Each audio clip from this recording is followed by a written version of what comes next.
सच्चिदानंद रूपाय विश्वोत्पत्त्यादि Hathaway तापत्रय विनाशाय श्री कृष्णाय वयं नमः। नमो ब्रह्मण्य देवाय गौ ब्राह्मणेताय जगद्वताय कृष्णाय गोविंदाय नमो नमः।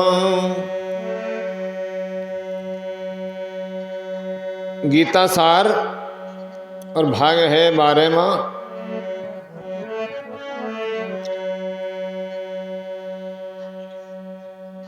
प्रश्न उठता है कि गीता में जो सांख्य योग और कर्म योग का वर्णन है उसके अधिकारी कौन है? क्या सभी वर्ण और सभी आश्रमों के और सभी जातियों के लोग इसका आचरण कर सकते हैं, अथवा किसी खास वर्ण, किसी खास आश्रम, किसी खास जाति की ही लोग इनका साधन कर सकते हैं? इसका उत्तर यह है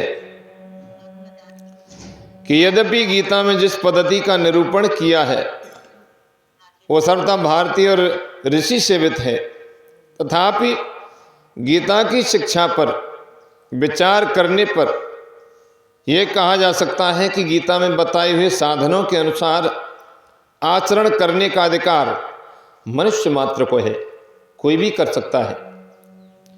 जगत गुरु भगवान श्री कृष्ण का यह उपदेश समस्त मानव जाति के लिए है, किसी खास वर्ण अथवा किसी खास आश्रम के लिए नहीं। यही गीता की विशेषता है। भगवान ने अपने उपदेश में जगह जगह मानवः नरः देहभृत देही आदि शब्द का प्रयोग करके इस बात को स्पष्ट कर दिया। जहां सांख्य योग का मुख्य साधन बतलाया गया है, भगवान ने देही शब्द का प्रयोग करके मनुष्य मात्र को उसका अधिकारी बताया है। इसी प्रकार भगवान ने स्पष्ट शब्दों में कहा है कि मनुष्य मात्र अपने अपने शास्त्र विहित कर्मों द्वारा सर्वव्यापी परमेश्वर की पूजा करके सिद्धि प्राप्त कर सकता है। इसी प्रकार भक्ति के लिए भगवान ने स्त्री, शूद्र तथा पाप योनि तक को अधिकारी बतलाया है। कोई भी इसका साधन कर सकता है। जहां जहां भगवान ने किसी भी साधन का उपदेश दिया है वहां ऐसा नहीं कहा कि इस साधन को करने का किसी खास वर्ण, आश्रम या जाति को अधिकार है, दूसरे को नहीं। ऐसा होने पर भी ये स्मरण रखना चाहिए कि सभी कर्म सभी मनुष्यों के लिए उपयोगी नहीं होते। इसलिए भगवान ने वर्ण धर्म पर बहुत जोर दिया है। जिस वर्ण के लिए जो कर्म विहित है उसके लिए वे ही कर्म कर्तव्य हैं, दूसरे वर्ण के नहीं। इस बात को ध्यान में रखकर ही कर्म करने चाहिए। जैसा जिसका वर्ण है उसी के अनुसार उसको कर्म करने चाहिए। ऐसे वर्ण धर्म के द्वारा नियत कर्तव्य कर्मों को अपने अपने अधिकार और रुचि के अनुसार मनुष्य मात्र ही कर सकते हैं। वर्ण धर्म के अतिरिक्त मानव मात्र के लिए पालने वाले यानी पालन करने योग्य सदाचार, भक्ति आदि का साधन तो सभी कर सकते हैं। कुछ लोग ऐसा मानते हैं कि सांख्य योग के साधन का अधिकार सन्यासियों को ही है, दूसरे आश्रम वालों को नहीं। ये बात भी युक्ति संगत नहीं मालूम होती। भगवान ने सांख्य की दृष्टि से भी युद्ध करने की आज्ञा दी है। भगवान यदि केवल सन्यासियों को ही सांख्य योग का अधिकारी मानते तो अर्जुन को उस दृष्टि से युद्ध करने की आज्ञा कभी न देते, क्योंकि सन्यास आश्रम में कर्म मात्र का त्याग कहा गया है। युद्ध रूपी घोर कर्म की तो बात ही क्या है।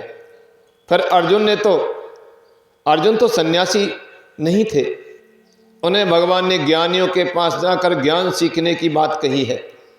इसके अतिरिक्त 3 अध्याय के 4 श्लोक में भगवान ने सांख्य योग की सिद्धि केवल कर्मों के स्वरूप त्यागने से नहीं बतलाई, यदि भगवान सांख्य योग का अधिकारी केवल सन्यासियों को ही मानते तो सांख्य योग के लिए कर्मों का स्वरूप से त्याग आवश्यक बतलाते और यह नहीं कहते कि कर्मों का स्वरूप त्याग कर देने मात्र से ही सांख्य योग की सिद्धि नहीं होती।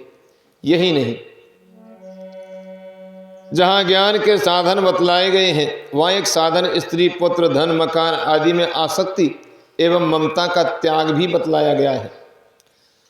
आसक्तिर न विस्वंग पुत्र दार ग्रहादिषु, स्त्री पुत्र धन मकान आदि के साथ स्वरूपतः संबंध होने पर ही उनके प्रति आसक्ति एवं ममता के त्याग की बात कही जाती है।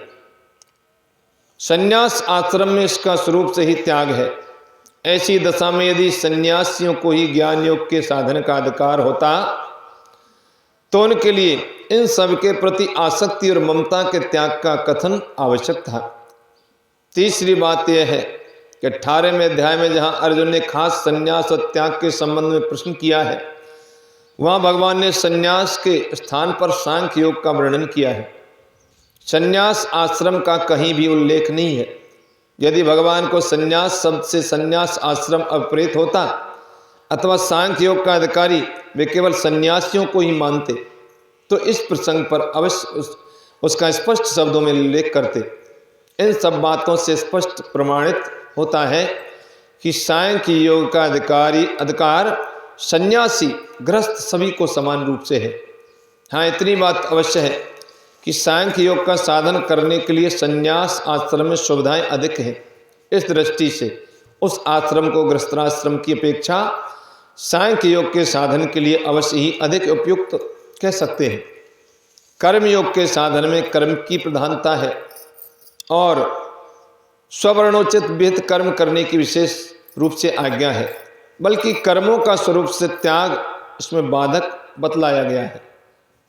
इसलिए संन्यास आश्रम में कर्म प्रधान कर्म योग का आचरण नहीं बन सकता, क्योंकि वहाँ द्रव्य और यज्ञ दान आदि कर्मों का त्याग रूप से यानी स्वरूप से त्याग है। किंतु भगवान की भक्ति सभी आश्रमों में की जा सकती है। अतः भक्ति प्रधान कर्मयोग सभी आश्रमों में बन सकता है। कुछ लोगों में भ्रम फैला हुआ है कि गीता तो साधु सन्यासियों के काम की चीज है, गृहस्थों के काम की चीज नहीं। इसलिए वे प्राय बालकों को इसी वजह से गीता नहीं पढ़ने देते कि इसे पढ़ लोगे तो गृहस्थ त्याग करके सन्यासी हो जाओगे, परंतु उनका ऐसा समझना सर्वथा भूल है। ये बात ऊपर की बातों से स्पष्ट हो जाती है। वे लोग ये नहीं सोचते कि मोह के कारण अपने छात्र धर्म से क्षत्रिय धर्म से विमुख होकर भिक्षा के अन्न से निर्वाह करने के लिए उद्यत अर्जुन ने जिस परम रहस्यमय गीता के उपदेश से आजीवन ग्रस्त में रहकर अपने कर्तव्य का पालन किया, उस गीता शास्त्र का यह उल्टा परिणाम किस प्रकार हो सकता है।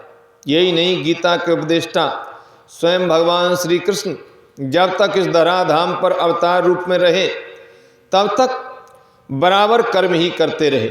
साधुओं की रक्षा करना, दुष्टों का संहार करके उनका उद्धार किया और धर्म की स्थापना की। यही नहीं, उन्होंने तो यहाँ तक कहा है कि यदि मैं सावधान होकर कर्म न करूं तो लोग मेरी देखा देखी कर्मों का परित्याग कर आलसी बन जाएंगे और इस प्रकार लोक की मर्यादा छिन्न भिन्न करने का दायित्व मुझ पर रहे। इसका ये अर्थ भी नहीं है कि गीता सन्यासियों के लिए नहीं है। गीता सभी वर्ण आश्रम वालों के लिए है। सभी अपने अपने वर्ण धर्म के कर्मों को, वर्णाश्रम के कर्मों को करते हुए सांख्य या योग दोनों में से किसी एक निष्ठा के द्वारा अधिकारानुसार साधन कर सकते हैं। गीता में भगवान ने भक्ति का भी वर्णन किया है। गीता में भक्ति, ज्ञान, कर्म सभी विषयों का विशद रूप से विवेचन किया गया है। सभी मार्गों में से चलने वालों को इसमें यथेष्ट सामग्री मिल सकती है। अर्जुन भगवान के भक्त थे, अतः सभी विषयों का प्रतिपादन करते हुए जहां अर्जुन को स्वयं आचरण करने के लिए आज्ञा दी है वहां भगवान ने उसे प्राय भक्ति प्रधान कर्मयोग का उपदेश दिया है। कहीं कहीं केवल कर्म करने की भी आज्ञा दी है, परंतु उसके साथ भी भक्ति का अन्य स्थलों से अध्याहार कर लेना चाहिए। चौथे अध्याय के 34वें श्लोक में जो भगवान ने अर्जुन को ज्ञानियों के पास जाकर के ज्ञान सीखने की आज्ञा दी है, वो भी ज्ञान प्राप्त करने की प्रणाली बतलाने तथा अर्जुन को चेतावनी देने के लिए। वास्तव में भगवान का आशय अर्जुन को ज्ञान सीखने के लिए किसी ज्ञानी के पास भेजने का नहीं, और न अर्जुन ने जाकर उस प्रक्रिया से कहीं ज्ञान सीखा। उपक्रम उपसंहार देखते हुए भी गीता का पर्यवसान शरणागति में ही प्रतीत होता है। वैसे तो गीता का उपदेश असोच्यान नन्म सोचस्वत्तम इस श्लोक से प्रारंभ हुआ, किंतु इस उपक्रम का बीज कार्पण्य दोषो पहत स्वभाव अर्जुन की इस उक्ति में है, जिसमें प्रपन्नम पद से शरणागति का भाव स्पष्ट होता है। इसलिए सर्वधर्मान परित्यज्य मामेकम शरणं व्रज, इस श्लोक से भगवान ने शरणागति में ही अपने उपदेश का उपसंहार किया है। गीता का कोई भी अध्याय नहीं, गीता का ऐसा कोई भी अध्याय नहीं है जिसमें कहीं न कहीं भक्ति का प्रसंग न आया हो। उदाहरण के लिए दूसरे अध्याय का 61वां, तीसरे अध्याय का 30वां और आगे जितने भी श्लोक हैं, पद के द्वारा भगवान के ध्यान की बात कही गई है। 17वें अध्याय का 27वां और 18वें अध्याय का 66वां श्लोक देखना चाहिए। इस प्रकार प्रत्येक अध्याय में भक्ति का प्रसंग आया है। इसी प्रकार ज्ञान परक श्लोक भी बहुत अध्यायों में मिलते हैं। भगवान ने भक्ति का भी, ज्ञान का भी, कर्म का भी निरूपण गीता में किया है। सगुण निर्गुण की उपासना का तत्व भी भगवान ने समझाया है। अतः गीता भगवान का एक ऐसा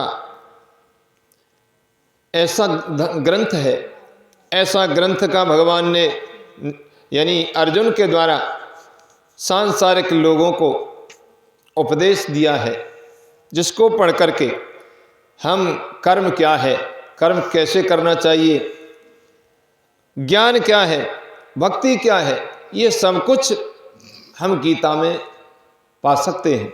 गीता हम पढ़ेंगे तो कर्म की शिक्षा मिलेगी, भक्ति की शिक्षा मिलेगी, ज्ञान की भी शिक्षा मिलेगी, आध्यात्म की, सब चीज की शिक्षा मिलेगी।